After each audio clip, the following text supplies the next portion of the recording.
can't dismiss it, if you will. Let me give you an example. Uh, I told you she birthed two sons for Jacob. So these two sons would have been his brethren. And then Reuben,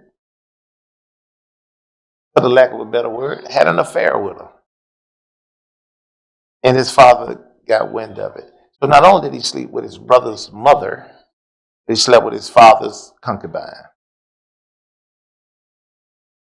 Well, sometimes we put ourselves in a situation where it can only bring confusion, controversy, and disgrace. And it can't easily be fixed. I'm going to give you the first of this story uh, in Genesis 29. And then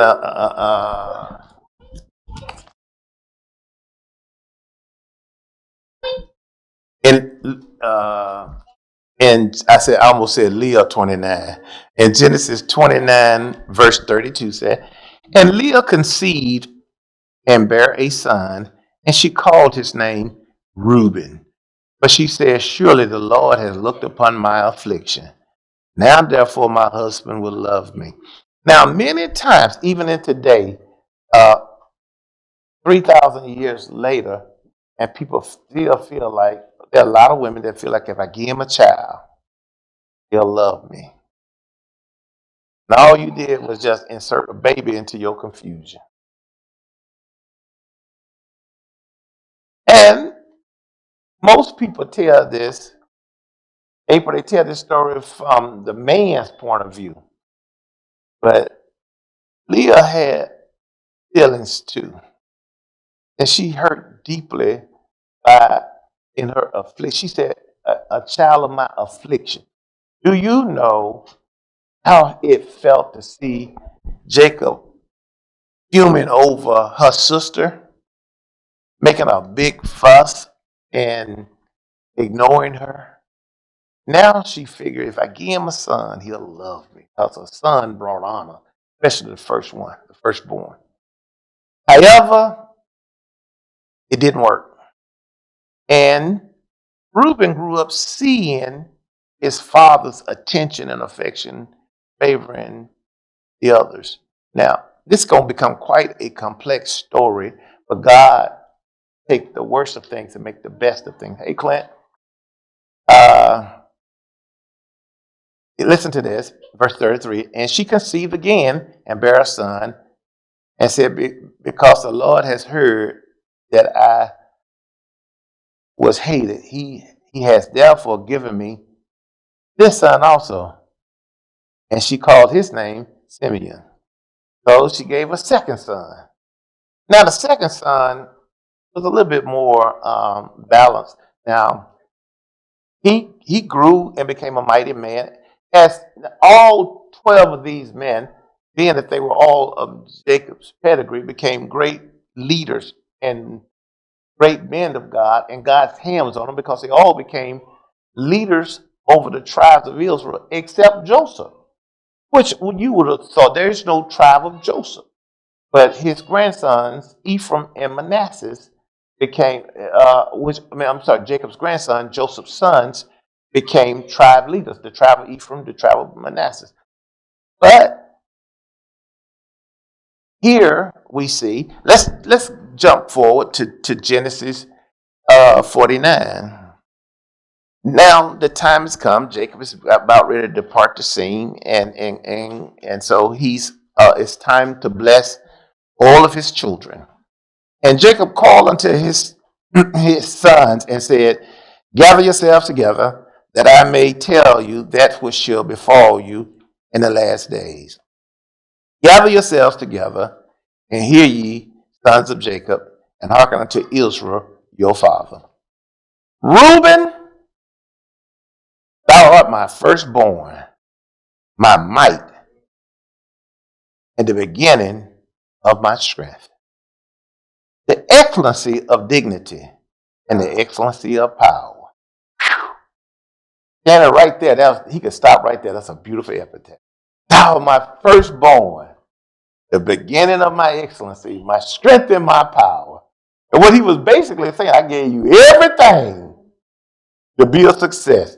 But the next verse, unstable as water, thou shalt not excel, because thou wentest up to thy father's bed. Then defilest thou it. He went up to my couch. Simeon and Levi are brethren. Instruments of cruelty are in their habitation. O my soul, come not thou unto their secret, unto their assembly. Mine honor be not thou united. But in their anger they slew a man, and in their self will they dig down a wall. Cursed be their anger, for it was fierce in their wrath, but it was cruel. I will divide them in Jacob and scatter them in Israel. Now, who did he say he was going to do that to? Simeon and Levi. Now, Simeon did suffer, but Simeon became less prominent and eventually annihilated. Now, what we see here is glimpse into how your personality guides your destiny. Now, Levi became the father of the Levites, which means they should never own land. They should never have an inheritance. Ultimately, that tribe would disappear. However, because of their lack of self-control, they became the tribe of priests, the priestly tribe. So God gave them redemption. Simeon, not so well. Dan, I won't go into all of them because of time's sake, but Dan is another tribe. And even in Revelation, when you read about the 12 tribes, Dan is not mentioned because Dan also. But I want today to focus on Reuben, because Reuben had a secret competition against his father. And he felt that it enthroned him and empowered him to cast a shadow on his dad. What he didn't know is time and eternity was against him. Elohim was against him. And there was no way you could be blessed. You cannot be blessed doing an accursed thing. You can't be blessed, as God told Paul in Acts chapter 9. It's hard to kick against the prick. He became ashamed and scorned because he was the firstborn, the one who inhabited all of the excellency and power, and he had an opportunity to be great. But he spoiled it through the lack of control. Now, we see a reoccurring picture that men who cannot control their lust and ambition fall victim to it. Reuben had a great chance to lead, and it would never have been 12 tribes. It would have been one tribe, and he would have kept the house united. But because he was selfish and self-serving, he spoiled his lineage and his destiny. Now, we find that when they decided that they would do away with Joseph, he was the one that said, those are some cruel brothers. They said, let's take him and kill him and see what happened to his dream. First of all, they said, let's take the dreamer and slay him. So Reuben, the older brother, said, no, we're not going to kill him. But let's cast him into a pit. Some scholars suggest, but Jolly, that he said that maybe he would come back later to rescue him. Pre-adventure, between the time that they cast him in the pit and he returned to free him, a caravan came of slave traders and captured him, sold him to Pharaoh. So now he felt the blood was on his hand. They arrived at a scheme to take his coat, take it to his father with goat's blood, and said, your son, your favorite son is dead. Now what you going to do? Well, now this story takes a cruel mockery and a cruel turn because now we see a slight hint of redemption in Reuben by saying, don't slay him.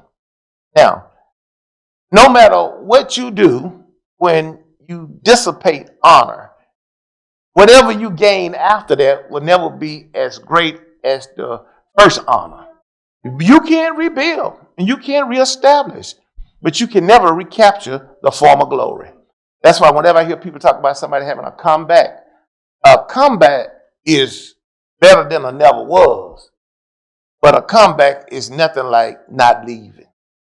So Reuben, in his far stretch for redemption, in his failure to reach the plateau of leadership that God had planned that God planned for his life, he saw that he was overshadowed by a one that was least likely.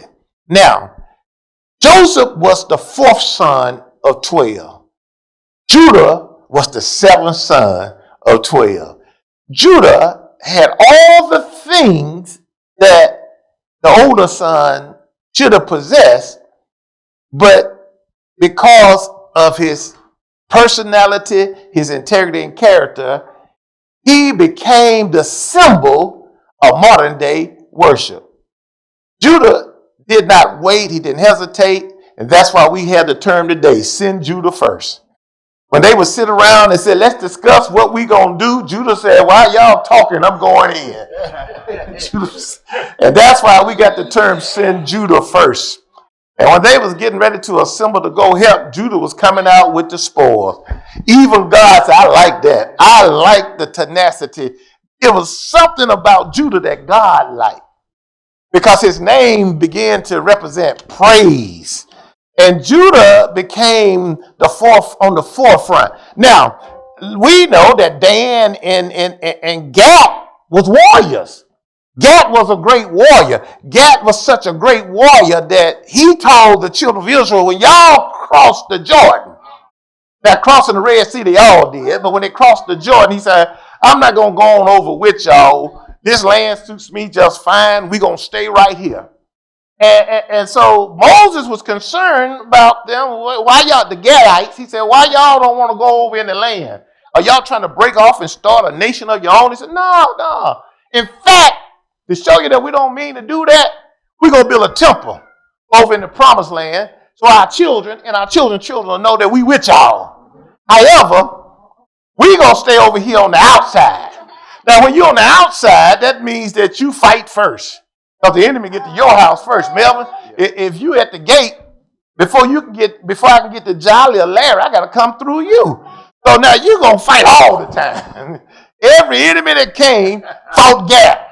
But the thing about Gad is he can arrive he was built for fight. He didn't care nothing about that.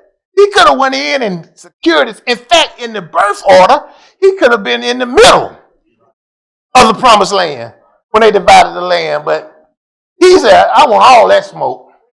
I want it all. If they come after y'all, he said, I'll be y'all protection. And when they come for you, they'll get us first. But the problem with that is eventually, it's a fool like to fight all the time. It wore them down. And they became less and less, and they diminished in size because you can't fight forever. Whenever you see somebody that want to fight all the time, you can't fight and build. And if you fighting, you losing. You winning, but you losing. That's why, years ago, there was a man, and he was arguing with a man downtown Birmingham, and an old lady called him to the side, and a lady called him to the side, and it was on 4th Avenue, and she called him to the side. She said, hey, why are you arguing with that fool? And he said, because I want to tell him, she said, if somebody drove by and saw y'all arguing, they won't know which one of y'all is the fool.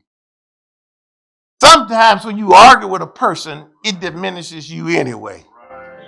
Every question don't demand an answer.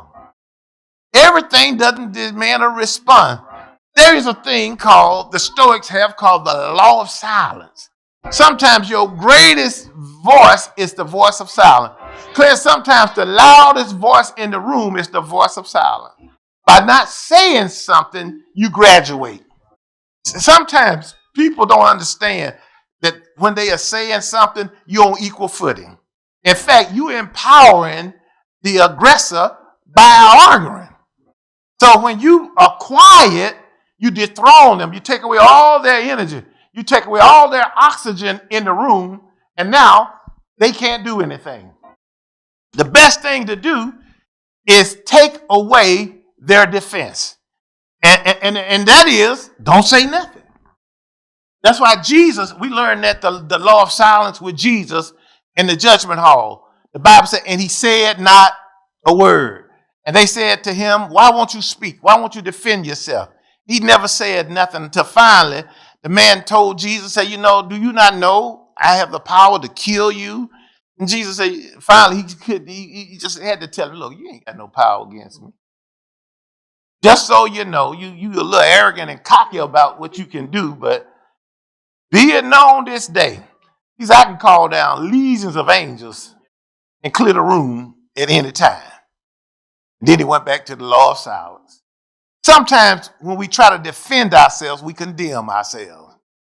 We must learn how sometimes by speaking up doesn't necessarily mean you're stepping up. The Bible said we should study to be quiet. Oh, y'all know what I'm saying. People cannot, y'all have heard the saying, people can't argue by themselves. Sometimes the best thing you can say is nothing.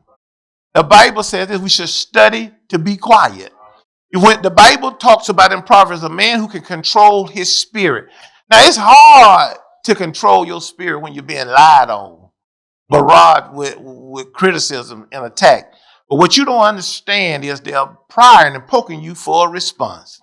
The moment you give a response, you lower your light. You become on their level. But by not saying something, you're elevating yourself. And listen to me. When you learn this law, you begin to grow as a human being. I was in St. Louis years ago, and we was walking down. We left out, and it was cold. It was very cold, much like it is today. We went walking down the alley, and there was a guy with us, and there was a bunch of dogs barking. And everybody was jumping and moving and jumping, and one guy was like making sounds, ha, ha. And then the guy up front looked at us and said, why are you doing that? And the guy was like, well, I don't want the dogs to come get me. He said, ignore them like they don't exist. Just like that, it went away. The dogs wanted some attention. You ever heard somebody make a sound and the dogs make a sound, then they make a sound? I got an uncle who used to step out on the back porch at night, be quiet as a lark, and he'll just call, roof, roof. And when he said that, you hear 10, 12 dogs. Roof, roof, roof. He made them give a response. Sometimes that's what we do in our life. We start barking at folk, and then when everybody starts barking at us, we play victim. Why y'all always picking on me? You were poking for a response. Now you got it. You ever notice people who mess stuff up and stir stuff up don't ever want what come back at them? People don't want what they put out to come back at them. Reuben had all the potential. You ever see somebody with everything to be great, but they don't do what they need to do? Well, if they got all of the uniform, they just don't wear it right. And they taint their destiny. You're in the right place, but you do the wrong thing. I've seen folks broke in the bank. I've seen folks hungry in a restaurant. I've seen folks thirsty at a river. Just being in the right place is not enough. Having the knowledge, the foreknowledge of where you are and knowing how to use it to your advantage is also as equally as important. I think one of the craziest things years ago in Midfield, Alabama, about 25 years ago, There was a man. It was all in the newspaper back when they had newspaper. And I read the story and it blew my mind. His name was Goat Man, I think. I don't want to get in no trouble, but they touted him Goat Man. And he died. He was an old, tattered and beggarly looking man. And people saw him. They would give him money.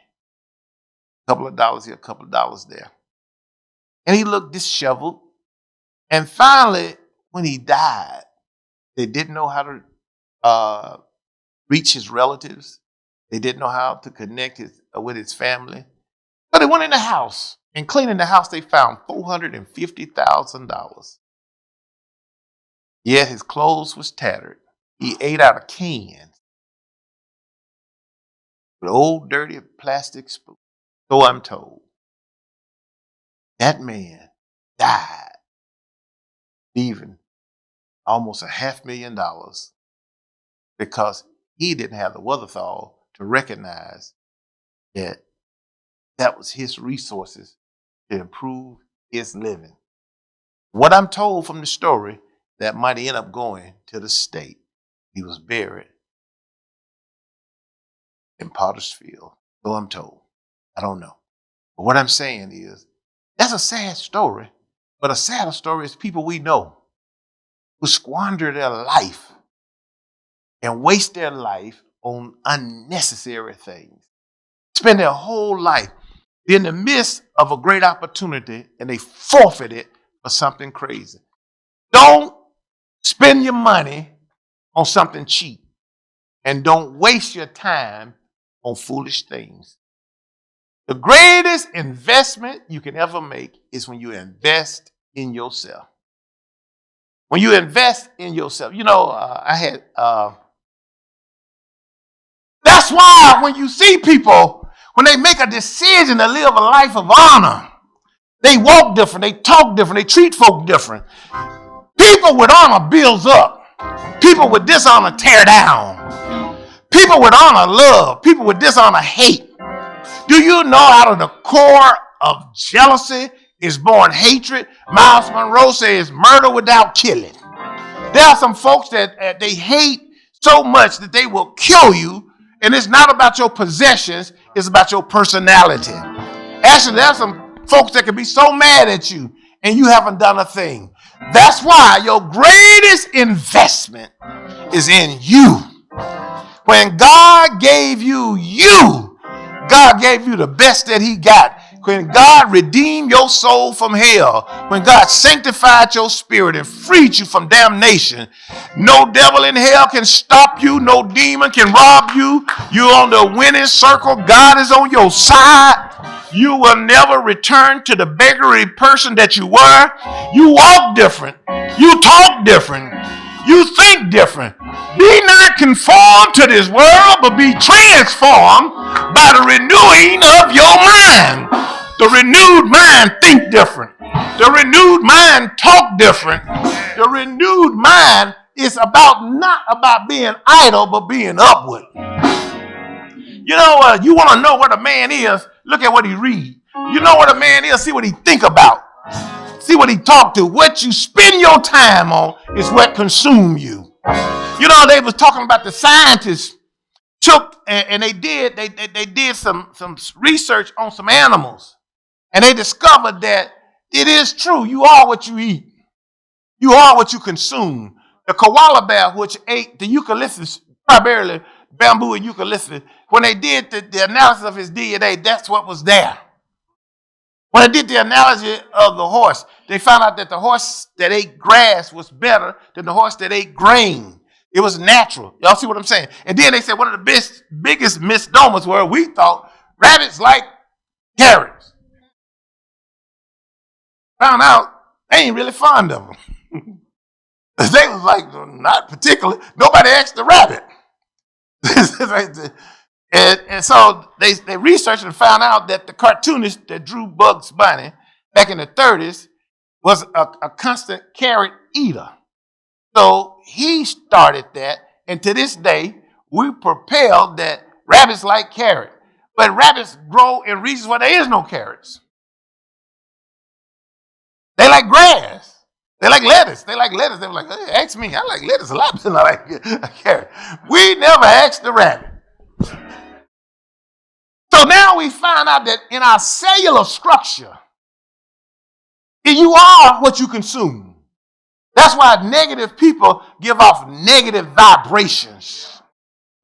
You know, people don't believe it, but you are an electrically charged, wonderfully, fearfully made mechanism by God. And the sign that a person has ceased from living is the electric pulse. In other words, you are electrified. April, when they said you electrifying, that was the truth. Ain't it shocking what love can do? You are electrified. That's why when you get static electricity, you are a positive charge mechanism that God created. But what people don't understand is people think, oh, it's not that deep. It's deeper than that. God got you so wonderfully planned. Let me tell you. So one writer says this, well, you know, everything run off power. God have charged your battery with birth. And then the doctor kick-started with a slap and started to function. And then it never stops until God closes it down. You are fearfully and wonderfully made. Now let me get back to Reuben. Reuben had everything to be successful, but he was driven by lust, driven by greed, driven by hate, and he was fed the wrong information. See, his wife, his mama told him, you are. She saddled him, Cliff, with too much responsibility. You're going to make my husband love me. You're going to make me happy. Oh, baby. And then she put all that responsibility on Reuben. It didn't come out in his conversation, but it came out in his action. Because she didn't make her husband love him. You can't make a man love you by getting 15 babies. So Reuben decided, I'm going to get my daddy back for the way he treated my mama. I'm going to get his concubine. And for that, it cost him. He got what he wanted, but he lost what he had. He lost his birthright. Oh, y'all don't. It's cold out there, but it's cold in here. Sometimes the price we pay for the things we get is too high. Ishmael cried out and said, this burden that's on me, I cannot bear. Cain cried out to the Lord and said, I cannot bear this. The mark of Cain is more than I can bear. He killed his brother and then he cried out, I can't bear this, God. He was asking God, stop it. Sometimes the things we do have such dire consequences that we don't want to live with. I hear people say sometimes, you always bringing up what I did last year, but you did it. You're always bringing up what I did years ago, but you did it. Why you keep saying what I said? Because you said it. Folk wanted time. Do not erase the marks that you make on history. I don't care how long it is, Hitler gonna always be Hitler. I don't care how long it is, Genghis Khan is still Genghis Khan. Attila the Hun is still Attila the Hun.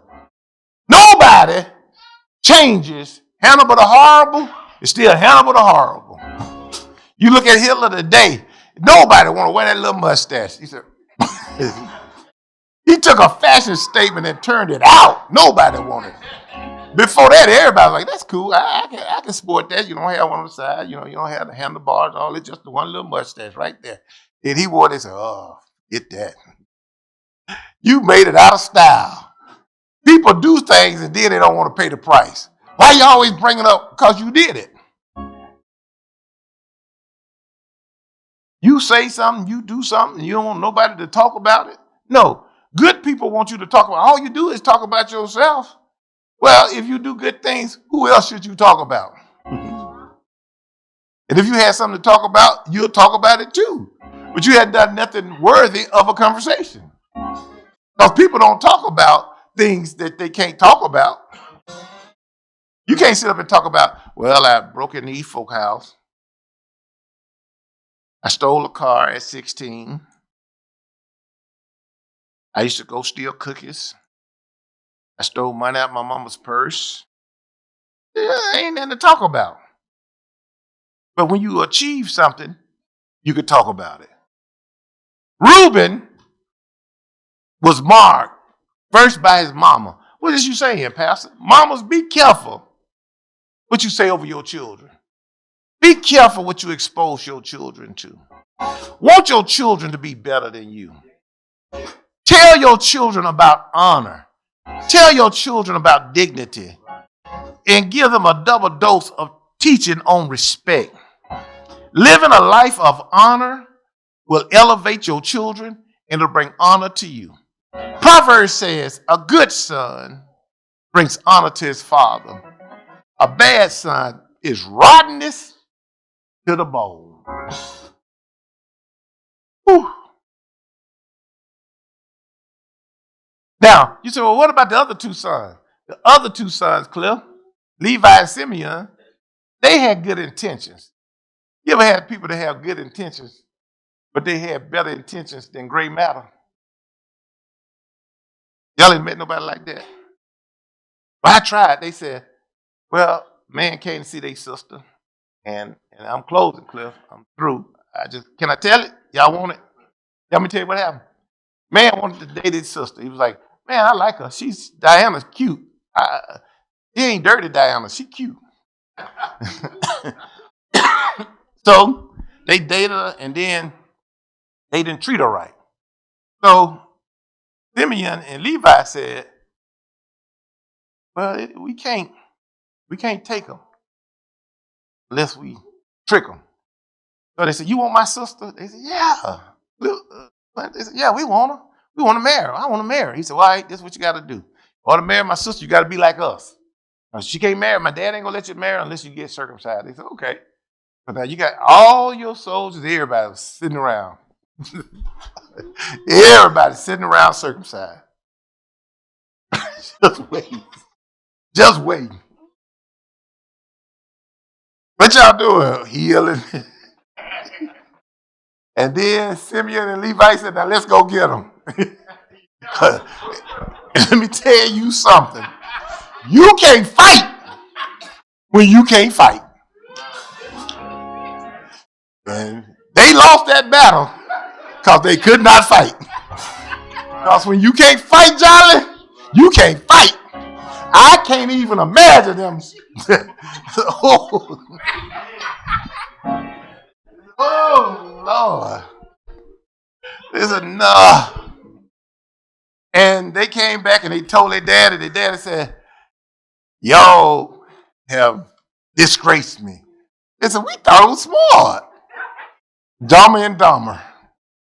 They said, we were trying to help our sister and give honor. They got captured and they lost. But it was without honor. And so Simeon and Levi lost much more than they gained in that battle. You're going to lose a lot more whenever you compromise honor. It would have been better for them had they gone to Jacob and said, what should we do to avenge our sister? Or all together. They could have gone to Reuben. But instead, they took matters. You ever notice sometimes the people who act first act wrong? Well, somebody had to do something. And all you're getting, get an understanding.